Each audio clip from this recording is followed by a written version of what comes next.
It's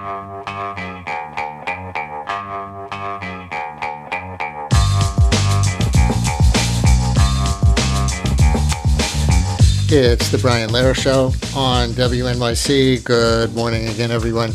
You know, one of the central issues facing New York City today, and you certainly don't need me to tell you this, and a big reason Mayor Mamdani was elected, deepening economic inequality. Historian Mason Williams joins us now to discuss his new book about this called City of Fortune, which I think we can say largely blames the city's response to crises from the 1970s through the pandemic. Mason B. Williams, historian and associate professor at Williams College, he doesn't own it, just happens to have the same name, says it's complicated. The very things that saved New York from collapse are the things that built the deeply unequal city we live in now. His question, running through 4 decades of city politics and policy, is simple to ask and hard to answer. Who was the recovery, several recoveries, actually for? The full title of the book is City of Fortune, Inequality, and the Making of Contemporary New York. And Mason B. Williams joins me now to talk about it. He was last on with us, maybe 3 of you remember, to talk about his 2013 book, City of Ambition, which was about Fiorello LaGuardia and New York's New Deal at that time. Professor Williams, welcome back to WNYC. Thank you so much for having me, Brian. I'm delighted to be here. Why this book right now? Well, it was some time in the making, and it did grow out of that previous work on the New Deal. I've always been interested in the relationship between capitalism and democracy in American history. The fact that we are trying to live and thrive together amid a system that generates great wealth, but also inequality. And what better place to study that than in New York? The book about the New Deal that you mentioned was interested in how working people and progressive political leaders built a city in which working people could thrive.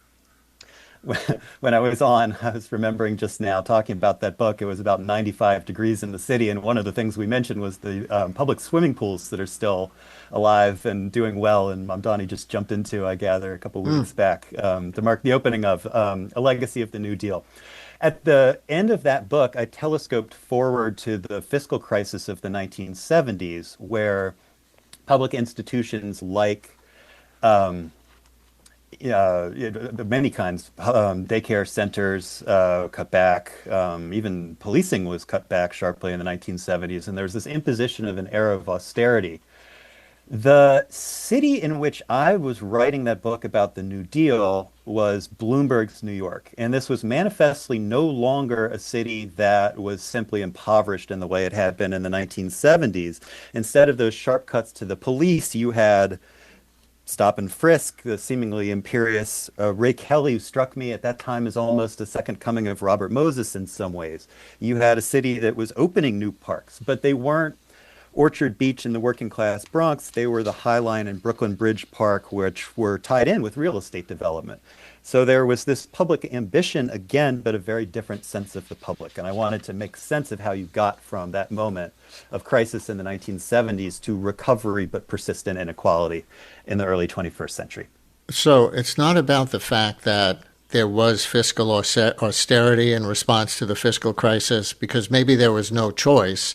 The city by law has to balance its budget each year, and the crisis was real.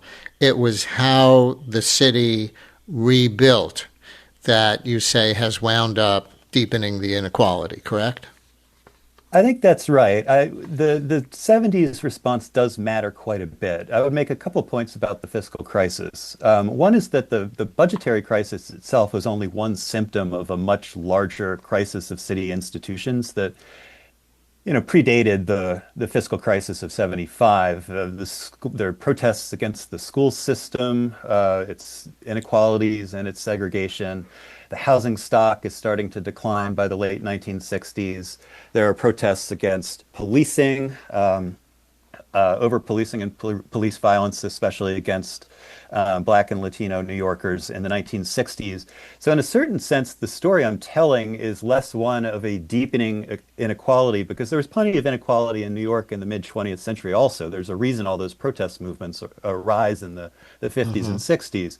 But coming out of the fiscal crisis, when the resources do begin to appear again locally with the Wall Street boom and related stuff in the 1980s, there are a series of choices that are made which essentially embed these old modes of inequality in new institutional forms. And so, for example, you write, as the city government struggled in the aftermath of the fiscal crisis, opponents of rent regulation moved in for the kill. Nothing animated the city's business community quite like rent regulation. So why rent regulation specifically?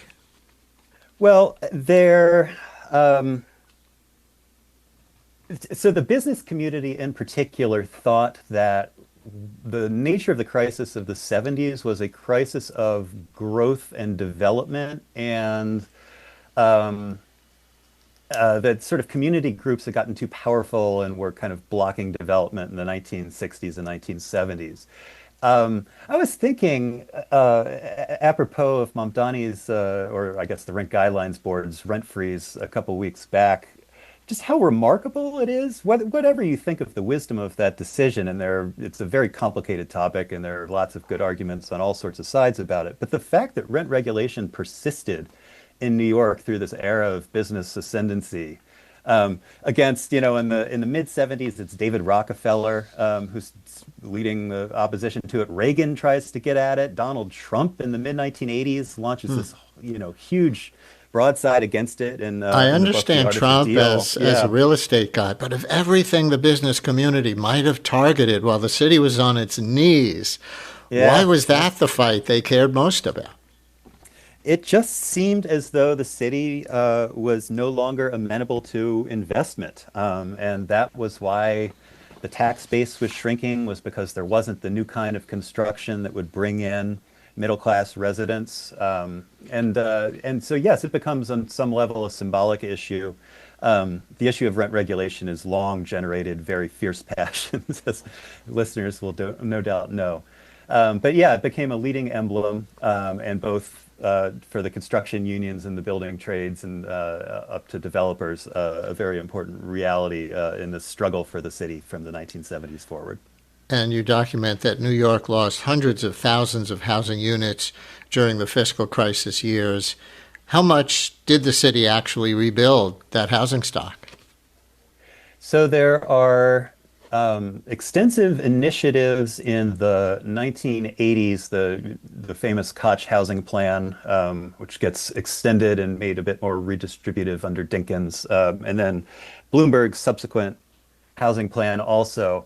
I think one of the things that people miss about there's this big debate now about why the city wasn't able to, why America in general isn't able to build the amount of housing that it needs. This is the so-called abundance argument about the housing crisis. What happens in New York is that there is a lot of new demand for from the upper middle class, professional managerial classes for housing, and the city housing market responds to it less by new construction and more by recycling that existing rent-regulated housing stock into refurbished units, well located, and that's a gentrification story. At the same time, working class incomes fall to the point where they're not high enough to stimulate new investment in housing without government subsidy, which is why plans like Koch's are both so important, but ultimately inadequate to the task of building the amount of new housing the city needs, especially in the context of declining federal and later state investment in housing. My guest, if you're just joining us, is Mason B. Williams, historian and professor at Williams College, who has a new book called City of Fortune, Inequality and the Making of Contemporary New York. It traces policies that began in the 1970s fiscal crisis era through today, or through the beginning of the pandemic, at very least, as contributing to the inequality that the city is dealing with to the nth degree right now. Does anybody want to help report this story from your own experience? Or, of course, you can ask Professor Williams a question, 212-433. WNYC on anything from the fiscal crisis of the 1970s and the response to it, the recovery years that followed, and up through today. Your stories, comments, or questions, 212-433. WNYC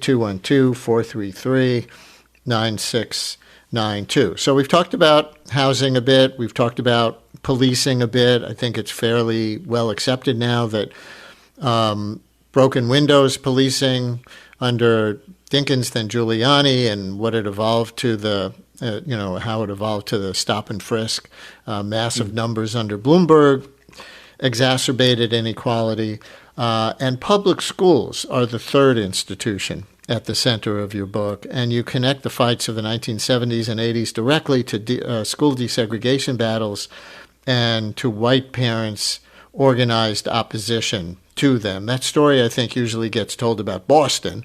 Make the case for why it belongs at the center of New York's history and inequality of today, too. That's right. The story here is from inequality structured primarily by residential segregation to inequality shaped by the range of choices available to more affluent parents and children in the context of having developed, in an extraordinarily interesting and complicated way, a much wider range of options, these new, small, innovative schools. So people might or might not know this. Perhaps the largest single-day protest action of the civil rights era was the New York City student school boycott of February 1964. So that, in the mid-60s, is the reform paradigm. It's desegregation in order to equalize the resources which in this system tend to follow white children around. There is massive white parental backlash against the school's, admittedly kind of limited, but real, desegregation initiatives in the 1960s. In that context, leaders in Black and Latino communities pivot toward a strategy of community control of local schools, and that sets off the contretemps of the Ocean Hill-Brownsville controversy of the late 1960s. Because of white political opposition to school desegregation, the visions for realizing a more equitable school system get kind of hyper-localized. And there's this really interesting moment in the 1970s where progressive educators are trying to improve their schools through creating new schools of choice that are public schools of choice operating within the system. And for a bunch of complicated reasons that involve everything from the magnet school concept, which is supposed to hold white students within the public school system by creating more desirable schools. That involves pots of money from the state and the federal government in order to induce white students to attend specialized schools. That means, from a certain perspective, that white students are literally more valuable to the New York City public school system than students of color. There are also these new, highly desirable, selective, oftentimes thematic public schools that get created in the 1980s and 1990s. There's the proliferation of gifted and talented programs, which are oftentimes housed in majority schools of color, predominantly schools of color, but within the gifted and talented program will be predominantly white.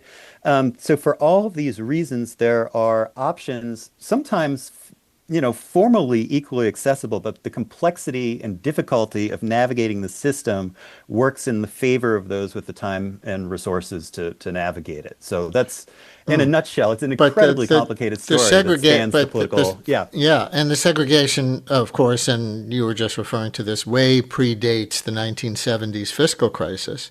So to plant one more flag on the chronology, jumping forward to more recent history, you're right of Bill de Blasio's mayoralty. De Blasio proved no match for the charter movement. De Blasio came into office as a progressive with a clear position on charter schools, and that was a clear skepticism on charter schools. I guess my question is, why do you conclude that the charter movement has exacerbated inequality in New York City? Proponents of the movement would say it has given a lot of low-income families' kids better options than the public school system was offering before. Yeah, that's the position. And, we should note that some studies have found that New York City charter schools outperformed charter schools as a whole in the country. It can be absolutely read as a success story. The argument that people who are skeptical of charter schools would make is that Even though there are efforts to, again, formally equal access to the schools, they are under-enrolling English as second language learners. They're under-enrolling special needs students. And this is an argument that the great historian Diane Ravitch makes in her critique of charter schools, is that the successes of the charter school, and this is the broad egalitarian critique of school inequality in general, the successes of schools that are better resourced is dependent upon attracting students who are relatively set up to succeed, even though it is true that the charter schools in New York enroll disproportionately a disadvantaged population. Nico in Brooklyn, you're on WNYC with historian Mason B. Williams. Hello, Nico. Hi, Brian. Thank you so much for having me.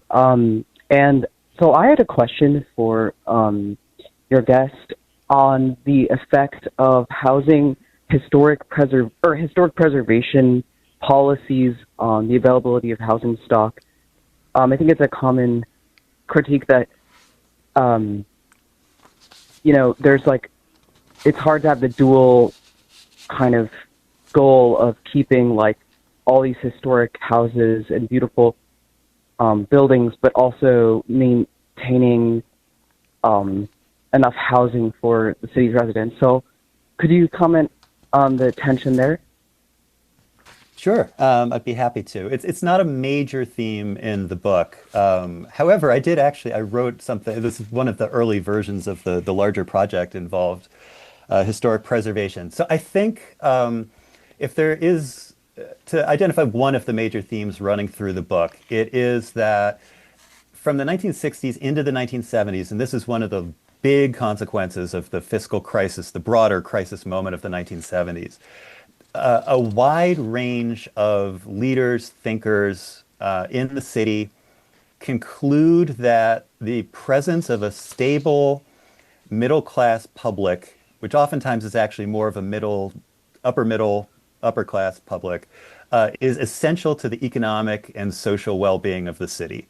And as you watch historic districts proliferate in the 1970s, 80s, 90s, and beyond, they seem to occur in order to preserve the character of neighborhoods. That has the quality of making those neighborhoods more desirable to the kinds of residents that mayors from Koch forward are hyper-attuned to attracting and maintaining in the city. And so, like access to a broader range of good public school options, access to the built environment of a historic districted neighborhood becomes one of those tools the city uses in order to, it's a perk of being a middle or upper class resident of the city. As we start to run out of time, you write this about the final years of the de Blasio mayoralty, and it strikes me that you could be writing it about this first year of Mamdani. But you wrote, schools, housing, and policing all were profoundly shaped by the structural fact of racialized, concentrated poverty, and by the fact that American cities were left to address the consequences of poverty largely on their own, with a national government that vacillated between gridlock and active opposition to their cosmopolitan aspirations. So I guess briefly, did de Blasio, who came in on, a tale of two cities, right? He was going to be the anti-inequality mayor. And maybe he made some progress with universal pre-K. You tell me, and how do you see Mamdani's approach to this same problem?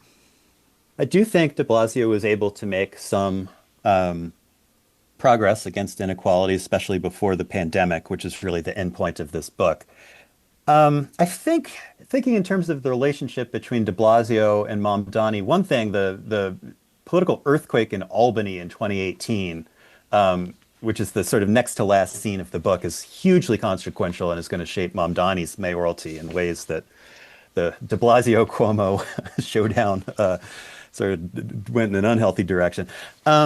I think looking from the 70s forward, one of the general patterns of this period is a reduction of expectations. The phrase quality of life becomes one of the most resonant in city politics in this period, but it goes from referring to the presence of things that make living in New York meaningful and enjoyable to the absence of those that are things that make it unpleasant or dangerous.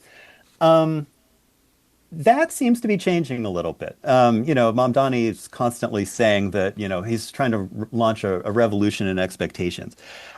I've been thinking about the rise of this concept of affordability, which seems to have displaced the notion of inequality that was so central to the discourse in the de Blasio era. It's politically potent because it creates the possibilities for a big tent coalition, right? Everybody pretty much can get on board with affordability, even if we're going to disagree about how to get there.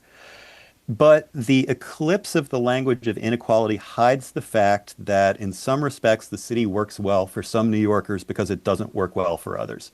That's the story of the school system and the way we're talking about it, right? David Dinkins in the book, I quote him from when he was borough president, saying that New York is a tale of two cities and it has two school systems, one for each New York. One has more resources, one has a more creative and challenging curriculum and so forth. And he goes on to talk about how these systems are inextricably entwined because privilege for some necessitates deprivation for others. That dynamic persists, and for those who care about all New Yorkers, it's one to engage squarely. So let me take one more call, and it is a schools-related call in this respect, since you landed on that. Anna in Washington Heights, you're on WNYC with Mason B. Williams. Hello. Hi. I had kind of two different things that I wanted to talk about. One, I've worked in a number of network charter schools, and I absolutely believe that they exacerbate inequality, they siphon off resources, they decimate or particularize, I don't know what the word would be, but they explode the core neighborhood community group that was fostered by one local unified public school system. And I'm going to have to take that comment as the only one because we're about out of time in the segment.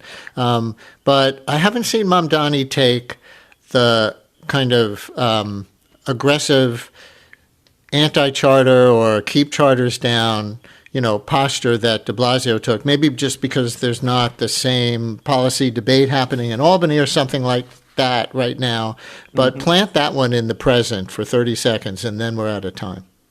I think it's sort of similar with the policing story, is that during the pandemic, coming out of the pandemic, there became these kind of, what would you refer to them as, kind of ghost issues that were at the center of concerns about equity in the city before the pandemic. But for a variety of reasons, the tasks became so challenging during and after the pandemic, and the politics of it sort of swung a little bit.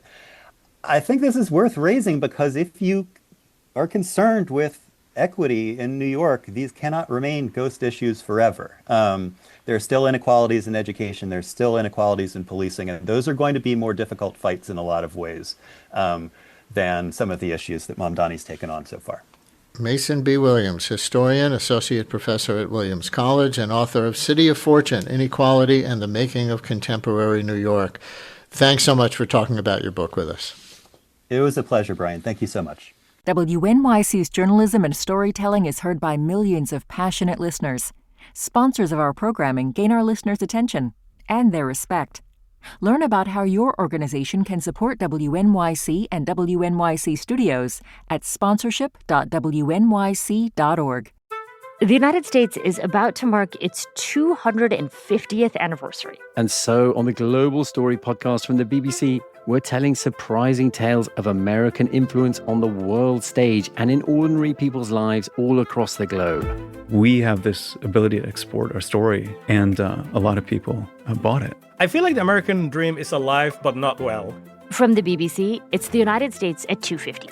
Listen wherever you get your podcasts or find us on YouTube.